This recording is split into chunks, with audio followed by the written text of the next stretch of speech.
Voltaram, pois, os guardas à presença dos principais sacerdotes e fariseus, e estes lhes perguntaram: por que não trouxestes? Responderam eles: jamais alguém falou como este homem. Replicou-lhes, pois, os fariseus: será que também vós fostes enganados? Porventura, creu nele alguém dentre as autoridades ou algum dos fariseus? Quanto a esta plebe, que nada sabe da lei, é maldita. Nicodemos, um deles, que antes fora ter com Jesus, perguntou-lhes: acaso a nossa lei julga um homem sem primeiro ouvi-lo e saber o que ele fez? Só até aqui.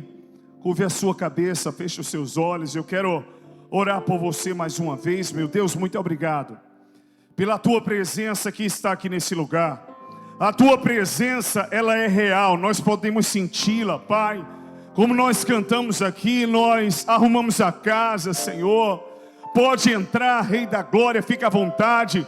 Não queremos só visitações, queremos que o Senhor venha para ficar. E que em nome de Jesus, a glória do Senhor mais uma vez resplandeça. Meu Deus, usa a minha vida e a de Fernandinho para a glória do teu nome. Sabemos que vidas chegaram aqui nesta noite dizendo: Deus, eu quero ouvir a tua voz.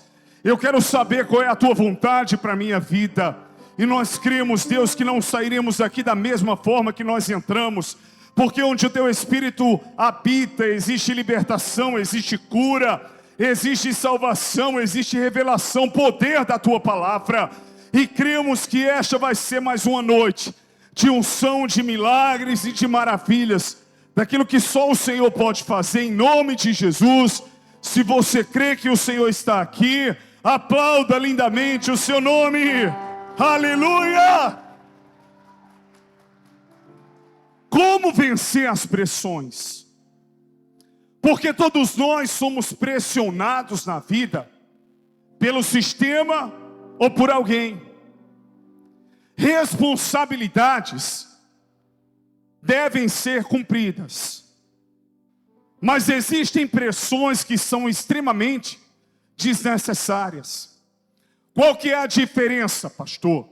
Responsabilidades estão dentro, não vou colocar das nossas obrigações, porque nem tudo que nós fazemos é obrigatório, mas dentro do nosso compromisso de executarmos. Temos que ter responsabilidade como pastores, como ovelhas, como funcionários, como patrões. Temos responsabilidades como pais, como amigos. Temos responsabilidades com as nossas contas. Por isso que eu falei que existem coisas que nós fazemos porque é obrigação, e existem coisas que nós fazemos porque nós amamos. Mas eu vejo a responsabilidade como sendo um ato de firmeza, onde você não apenas presta contas às pessoas acerca daquilo que você fez, mas onde você também, cumprindo a sua missão e as suas funções, você se sente também aliviado de que aquela responsabilidade que lhe foi cabível, ela foi executada. E não existe nada melhor do que você deitar a cabeça no travesseiro e pensar assim: hoje eu achei que não conseguiria dar conta de tanta coisa que eu tinha para fazer, mas o Senhor me deu graça, e eu consegui já adiantar tanta coisa, no meu trabalho, na minha casa, nos meus negócios. Era aquele dia que não tinha nada para acontecer, e de repente aconteceu infinitamente mais. Então, quando nós conseguimos cumprir a nossa responsabilidade, ou as nossas responsabilidades, não apenas isso traz para as pessoas que estão à nossa volta credibilidade, de que fulano de tal é uma pessoa de confiança, pode vender para ele, pode marcar com ele e com ela, porque eles vão. Se eles não puderem ir, eles vão falar, mas se comprometeram o coração, então eles vão cumprir. Caso contrário, eles vão avisar com antecedência. E a melhor coisa do mundo é você lidar com pessoas confiáveis. Por isso que a palavra diz que a palavra do cristão tem que ser se ensina ou não. E o que passar disso vem do maligno. Então, quando nós cumprimos a nossa responsabilidade, além de alcançarmos ali diante das pessoas a credibilidade, também nos sentimos evoluindo e também a nossa autoestima sobe. Não como uma vaidade de caráter, mas como um princípio que foi cumprido. Jesus, ele disse na cruz, tetelestai, está consumado. Pai, o que era de responsabilidade minha e aquilo que eu fiz com amor, com compromisso, e é isso que eu quero colocar ao lado da palavra responsabilidade. Diga para o seu irmão, comprometimento. Diga, não é obrigação, é comprometimento. Então, quando você cumpre a sua responsabilidade, é porque você se comprometeu com algo. Ou querendo ou não, você vai. Você pode estar cansado, você faz. Você pode estar até limitado ou limitada, mas você se esforça para chegar.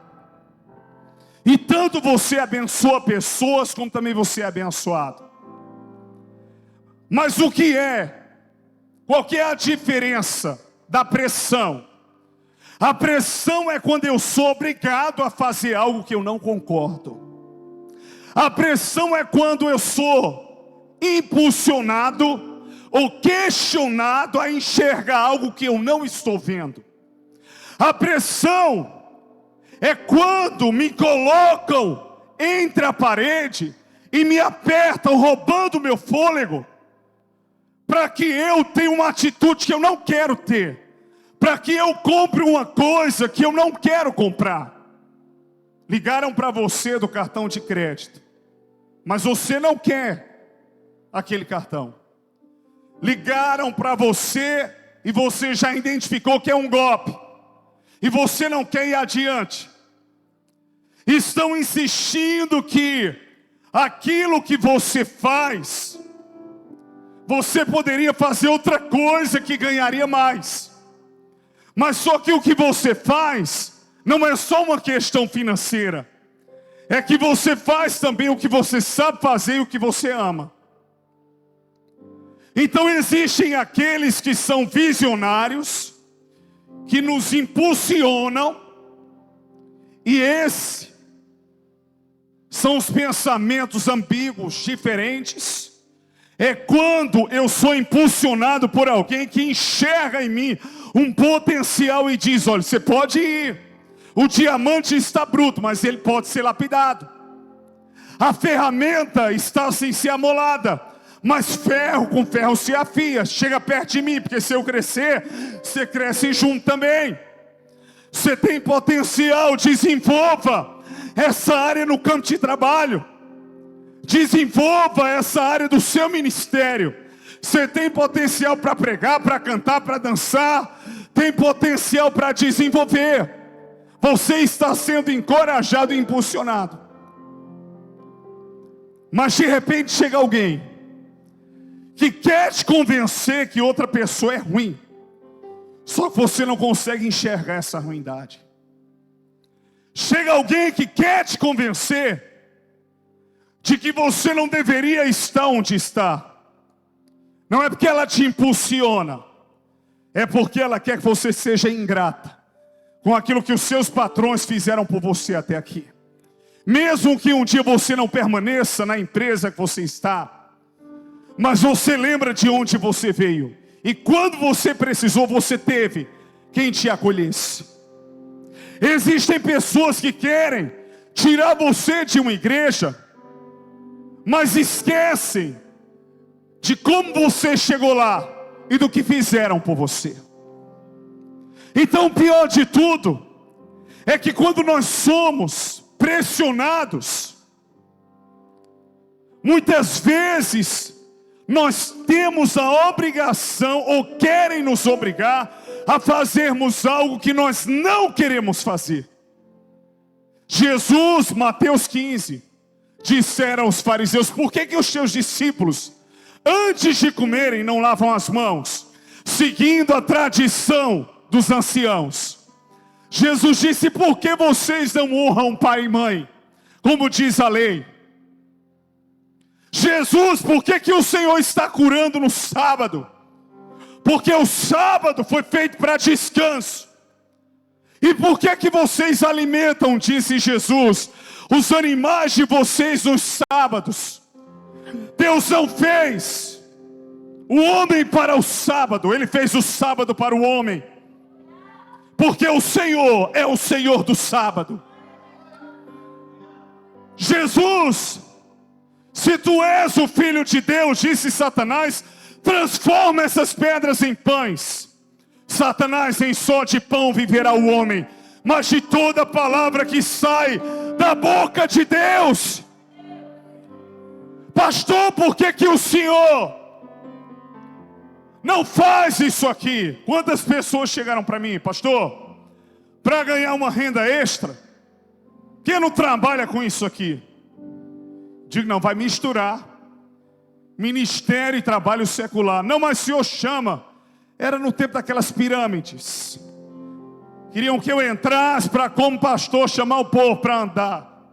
Na Bebum, em outra lá, que faliram tudo e muita gente perdeu dinheiro. Digo: não, graças a Deus, que eu nunca usei do ministério para conduzir ninguém profissionalmente dentro daquilo que me imputava.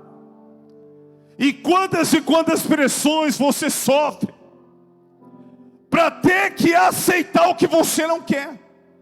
Você pode respeitar, concordar é diferente. Você pode respeitar a decisão do seu irmão. E o respeito é um ato de amor. Você não é obrigado a concordar. Mas de repente, entrando no texto, o que tudo isso tem a ver? Em João capítulo 6, Jesus, Ele realiza um dos milagres mais famosos que nós conhecemos. A multiplicação dos pães e dos peixes. E o evangelho de João, por não ser um evangelho sinótipo, o que é isso, pastor? Existem 4 evangelhos: Mateus, Marcos, Lucas e João. Mateus, Marcos e Lucas contêm a mesma sinopse, só que João não. Você não vê nos outros Jesus entrando no templo e quebrando tudo. Você não vê nos outros as bodas de Caná da Galileia. Você não vê nos outros a mulher que foi pega no ato de adultério. Você não vê nos outros os detalhes exatamente do que Jesus ele fez com o paralítico do tanque de Betesda. Os detalhes da multiplicação. Você não vê nos outros o discurso de Jesus como sendo o pão vivo que desceu do céu. Você não vê nos outros, do 13 até o 18, Jesus instruindo os discípulos de como eles deveriam dar continuidade à obra que ele havia começado. Você não vê nos outros a última e grande pescaria no mar de Tiberíades, conforme João capítulo 21. Você não vê nos outros detalhes que só João. E por que talvez João escreveu? Por ser o discípulo amado e mais silencioso, ele era mais perceptivo, ele observava mais. Isso fazia com que ele captasse mais o que estava acontecendo para descrever. Então uma grande multiplicação aconteceu, mas a multiplicação é citada em outros evangelhos, porém não nos detalhes do evangelho de João. Do menino que estava ali, você vai saber que havia um menino, porque João fala. Mas os outros evangelhos temos aqui 5 pães, 2 peixes. Sabemos que era um menino, um rapazinho, porque João fala, entra nesse detalhe. Então Jesus multiplica os pães e os peixes, e não é da multiplicação que eu quero falar. Só que ele aproveita a oportunidade que os outros evangelhos não mencionam, para dizer o que Jesus falou após a multiplicação. Porque Jesus não só alimentou homens e mulheres fisicamente, ele também alimentou espiritualmente. A palavra, ela transforma e liberta. Ela é alívio e cura para a alma, mas ela também é a espada que traz o discernimento das coisas. Ela é a espada que separa alma e espírito, juntas e medulas, e apta para discernir as intenções e os pensamentos do coração. Então, de repente, Jesus, após a multiplicação, ele aproveita a oportunidade para ensinar, dizendo que muitas pessoas estavam ali, mas que elas não se apegassem aos feitos, mas ao autor dos feitos. Que elas entendessem que aquele pão que elas estavam comendo era perecível, assim como o maná no deserto pereceu, mas ele era o maná vivo. Eu sou o pão vivo que desceu do céu. Eu quero dizer para vocês que vocês podem continuar comendo desses pães e desses peixes, mas todo aquele que come da minha carne e bebe do meu sangue, esse tem parte comigo, porque todo aquele que de mim se alimenta, por mim também viverá.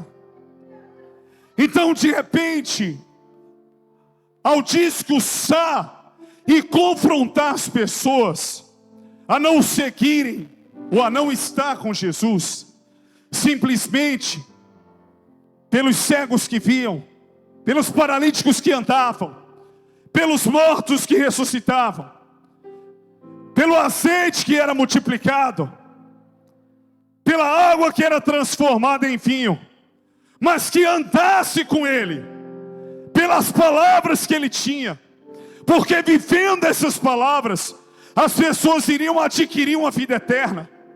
Como ele disse à mulher samaritana: se você beber da água dessa fonte, desse poço, você tornará a ter sede, mas se você beber da água que eu te der, do teu interior jorrará um rio para a vida eterna, e você não terá mais sede. Então, naquele momento, alguns sem entendimento, achando que se tratava de canibalismo, e outros achando que Jesus queria tomar todos os judeus para si, para que ele fosse constituído um rei terreno, muitos começaram a sair. Porque depois do milagre multiplicado, ali seria provado se as pessoas queriam o reino ou o rei do trono. Se as pessoas queriam a honra ou aquele que é digno de toda honra. Se as pessoas queriam apenas o pão ou as palavras. Se as pessoas queriam ser seguidores ou discípulos. Se as pessoas amavam o que Deus fazia, Jesus fazia o que ele era. Então, naquele momento, Jesus olha também para os discípulos e diz: vocês querem ir embora? E Pedro fala para ele: Senhor, para quem iremos nós? Pedro entendeu: se só tu tens as palavras de vida eterna. Jesus, nós não estamos aqui pelo pão que o Senhor multiplicou, nem pelos peixes. Nós não estamos aqui pelos milagres que o Senhor operou. Nós estamos aqui por quem tu és, pelas tuas palavras, porque não encontramos outro semelhante, igual ao Senhor, outro que possa trazer vida para nós quando fala, mansidão, mas ao mesmo tempo exortação, que nos corrige. Aí de repente, com a saída de uns e com uma multidão que fica, por um longo tempo os sacerdotes começam a ficar incomodados e com inveja, porque um grande milagre aconteceu, mas o maior milagre estava acontecendo no coração das pessoas, que era exatamente a conversão delas. Então os sacerdotes trazem uma ordem aos soldados do Sinédrio: vão até o deserto onde Jesus está e prendam ele. Eles eram funcionários. E eu quero dizer para vocês que um soldado não cumprindo a ordem daquele que exercia autoridade sobre eles, ele poderia ter uma sentença de morte. Então de repente os soldados se locomovem e vão até o deserto, obrigados pelos sacerdotes e pelos líderes judaicos a prenderem Jesus e levá-lo até a presença deles.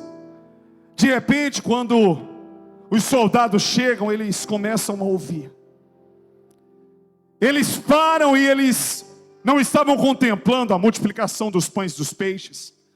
Eles não estavam multiplicando um cego enxergando, paralítico andando. Eles não estavam recebendo uma palavra profética específica. Eles não estavam recebendo o dom de línguas ou a variedade das línguas, até porque o Espírito ainda viria. Eles não estavam ali se arrepiando, mas eles pararam e começaram a prestar atenção no que Jesus falava. Naquela hora, a missão dos homens foi encerrada naquele momento. Eu vim para fazer isso. Existe uma diferença de ter que fazer e não querer fazer. Existe uma diferença também de não querer e sentir. Você não quer estar com dor de cabeça, mas você está com dor de cabeça. E de repente eles foram para aprender, mas eles não conseguiram. Diga assim para o seu irmão, diga: vão te obrigar a algo, mas você não vai conseguir. Porque o que você verá e o que você ouvirá será mais forte do que o que você escuta na terra. O que Jesus falava não era dele mesmo. Ele disse: eu não vim em meu nome, eu vim em nome do Pai. Eu trabalho até hoje, o meu Pai também. Quem vê a mim vê ao Pai. Ele falava em nome do Pai. Chega um momento que você escuta tantas coisas à sua volta. Haja assim, faz assim. Seja obrigado a isso, que muitas vezes você sem querer é movida pelo sistema. Mas quando você para ouvir a voz do céu, a voz da terra se cala. E como você está aqui nesta noite, você fica estático, extasiado, uniformizados. Viemos aqui para aprender Jesus, mas eles ficaram parados, ouvindo o que Jesus falava. E ouvindo, certamente demoraram. E a expectativa estava lá nos sacerdotes de voltarem com Jesus. Eu quero que você entenda um princípio nesta noite. Como vencer as pressões. Se Satanás ou o mundo te pressiona algo que não é o que Deus tem para você, ou se alguém está sendo instrumento do inimigo para te pressionar, deixa a pessoa fazer. Não é ela que quer fazer, não é ela que quer falar, não é ela que quer se rebelar. Deixa ela fazer o que ela quiser. Você não é obrigado a se moldar um sistema que não faz parte da tua essência. Não é de você magoar pessoas, não é de você ferir pessoas. Muitas vezes somos impulsionados pelo meio, pelo momento, e falamos o que não devemos, agimos como não devemos. Mas eu tenho certeza que você não casou, você não tem uma família para maltratar a sua família, para ser maltratado por ela. Você não chegou na igreja para ser repelido ou repelida. Você veio para ser amado e amada. Por isso, em nome de Jesus, ouça a essência de quem Deus é em você. Segundo princípio: não se apresse em voltar. Os soldados ficaram ouvindo Jesus. A prova de que eles ouviram foi o que eles disseram quando voltaram. Deus muda muitas vezes a nossa jornada e a nossa missão. Qual que era a missão de Saulo, enviado pelos sacerdotes lá em Atos 9? Pegou cartas para perseguir a igreja a caminho de Damasco. Essa era a missão. No meio do caminho ele é surpreendido pela luz e tem um encontro com o Senhor. Eu quero dizer uma coisa para você nessa noite. Levanta a mão se você crê nisso. A missão das trevas está sendo abortada na tua vida hoje. Eu não sei o que Satanás estava fazendo. Eu não sei qual foi a pressão que você trouxe à sua mente. Eu não sei qual foi a angústia que você carregou até aqui. Eu não sei como chegou ao teu coração. Mas assim diz o Senhor: nesta noite eu coloco fim à guerra e aborto todo intento do maligno. Se você crê, diga eu recebo e aplauda o Rei da Glória.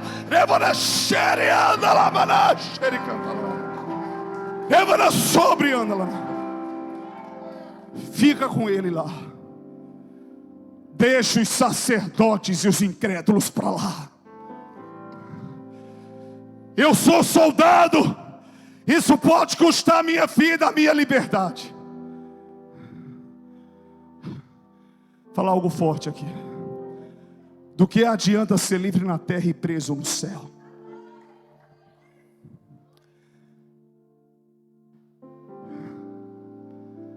Do que adianta, ou do que adiantava aqueles homens levarem Jesus preso e continuarem presos também? Quando eles chegaram, voltando para Jesus e ouvindo as palavras, eles voltaram para os sacerdotes, e todos na expectativa: cadê? Não trouxeram não Jesus? Cadê ele? Diga assim para o seu irmão, diga: cuidado no que você espera de mim. Porque se você espera que eu vá prender Jesus e a ação de Deus na minha vida, diga: isso nunca vai acontecer. Nunca seja o soldado que vai prender Jesus. O que isso quer dizer? Nunca reprima a ação do Espírito na sua vida. Nunca reprima o que Deus tem para fazer. Meu pastor, eu não sei como. Se Deus ele falou, ele é responsável para prover os meios, as formas, as circunstâncias. Ele vai abrir a porta. Ele é o dono do ouro e da prata. Ele é o Deus que sara, que cura, que transforma. E Deus te trouxe aqui nesta noite com um propósito. Se você crê, diga aleluia. Terceiro princípio. Sabe como você vence a pressão? Enfrentando ela. O que vai acontecer comigo? Não sei. Eu sei que eu não consigo prendê-lo. É mais forte do que eu. O que eu vejo é diferente do que pensam. O que eu sinto é diferente do que sentem. O que eu observei é diferente do que observam. Aquilo que eu ouvi é diferente do que ouvem. Cadê Jesus? Que coisa linda. Conjecturando o pensamento daqueles soldados, nós fomos até ele e não vimos nenhum milagre visível sendo feito por ele. Eu não vi, quando eu cheguei lá, um cego enxergando. Eu não vi o pão sendo multiplicado. As pessoas que estavam lá, elas comentam sobre a multiplicação. Mas quando eu parei lá, eu vi que em todo esse tempo que eu sou soldado, que eu escuto líderes judaicos, sinédrios, sacerdotes, eu cheguei à conclusão que ninguém nunca falou como este homem fala. Ninguém tem a profundidade nas palavras que ele tem. Eu não sei entrar em detalhes, mas o que eu sinto hoje na igreja, o que eu estou sentindo nessa hora que Deus está falando comigo através do pastor André, está vindo ao encontro do que eu estou passando. Eu não sei entrar em detalhes, mas ninguém fala como ele fala comigo. Eu até tentei, mas eu não consegui prendê-la. E não foram pelos milagres, foi por quem ele é. pensando como os soldados: eu não sei de onde esse homem veio. Disseram que é da Galileia. Eu não sei o que vocês pensam que ele fez. Eu sei de uma coisa: ninguém fala como ele. É só chegar perto dele para saber que ele é diferente. Então, em nome de Jesus, para vencer a pressão, terceiro princípio: seja firme na experiência que Deus te dá. Seja firme no que Deus fala contigo por meio da sua palavra.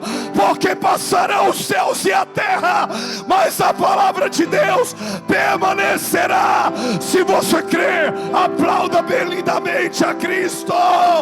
Levanta xere, anda lá, maná, xere, anda lá.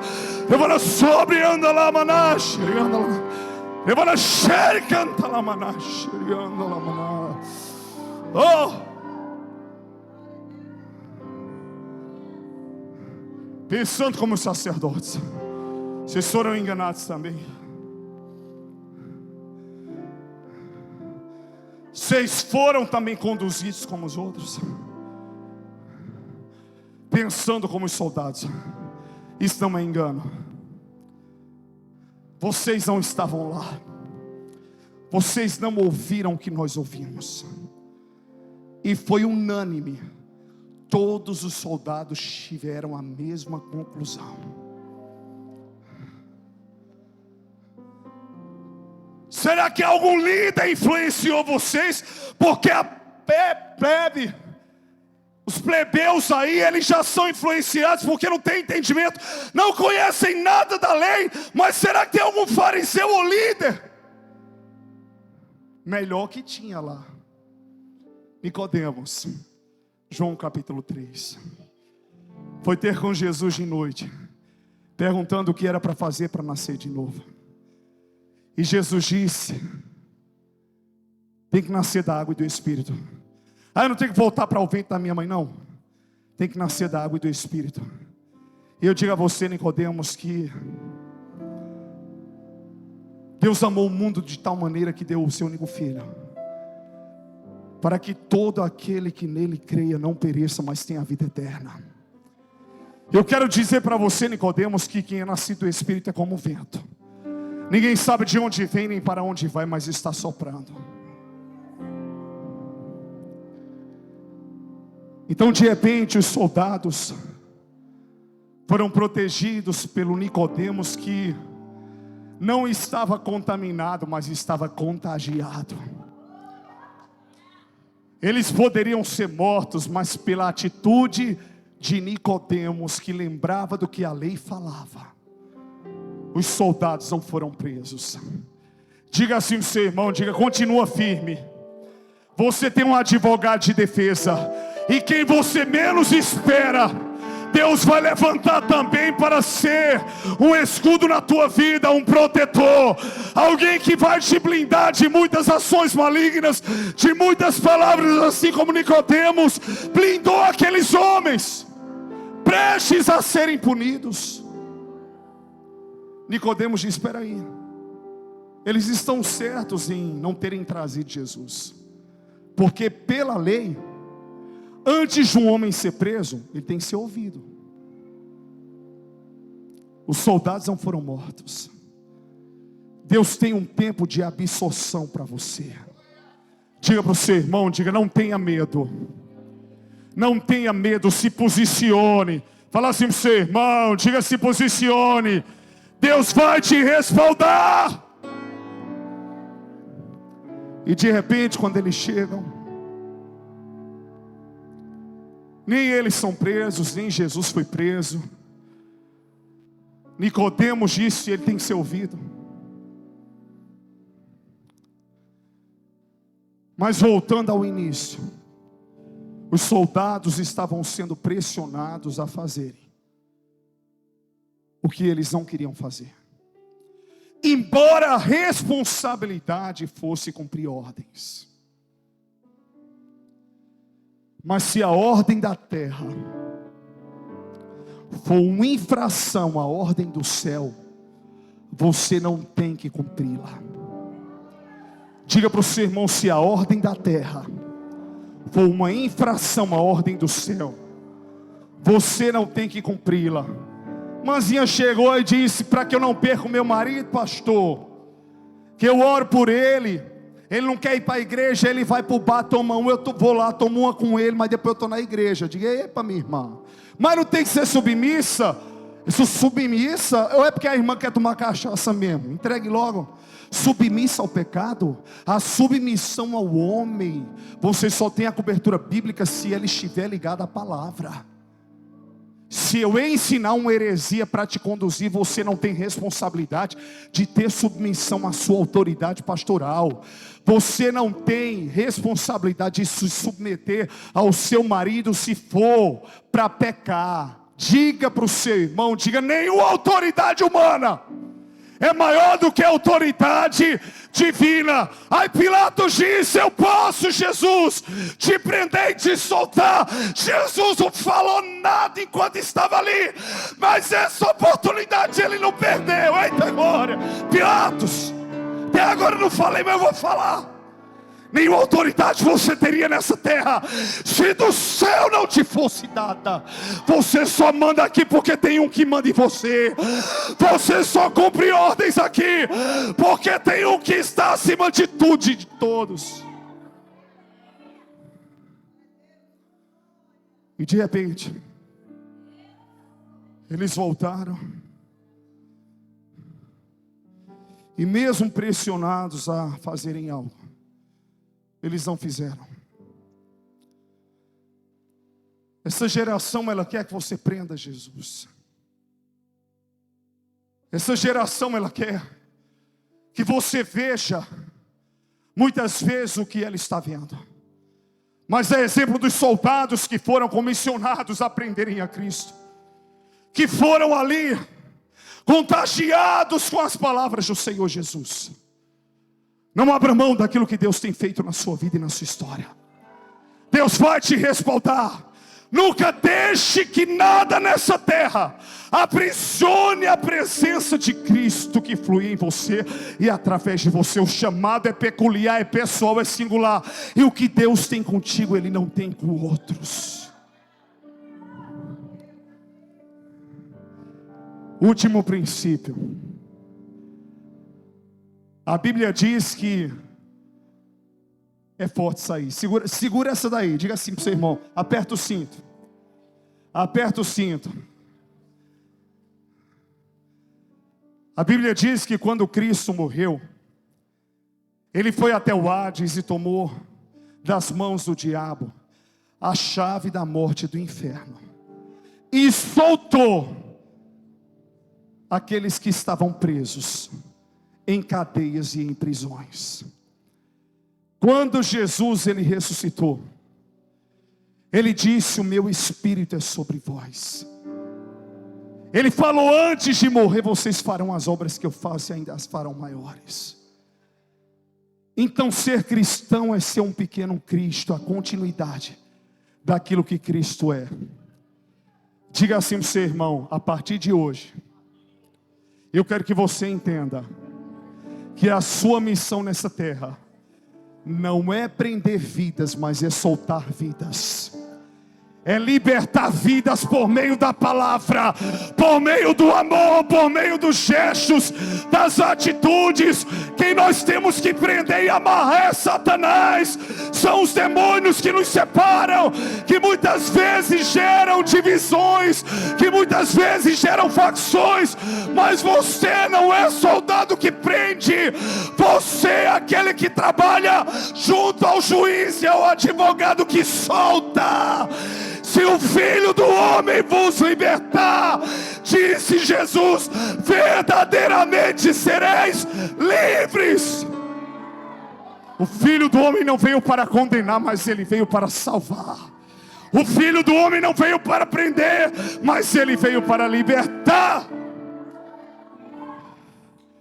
Diga assim para o seu irmão: diga: se o mundo está te mandando prender, o Senhor, Ele diz que você é um agente para libertar o frustrado, para libertar aquele que não acredita mais em si, para libertar aquele que acha que não tem potencial, acreditando nele, amando ele, para libertar aquele que não consegue perdoar, que caminha debaixo de intriga.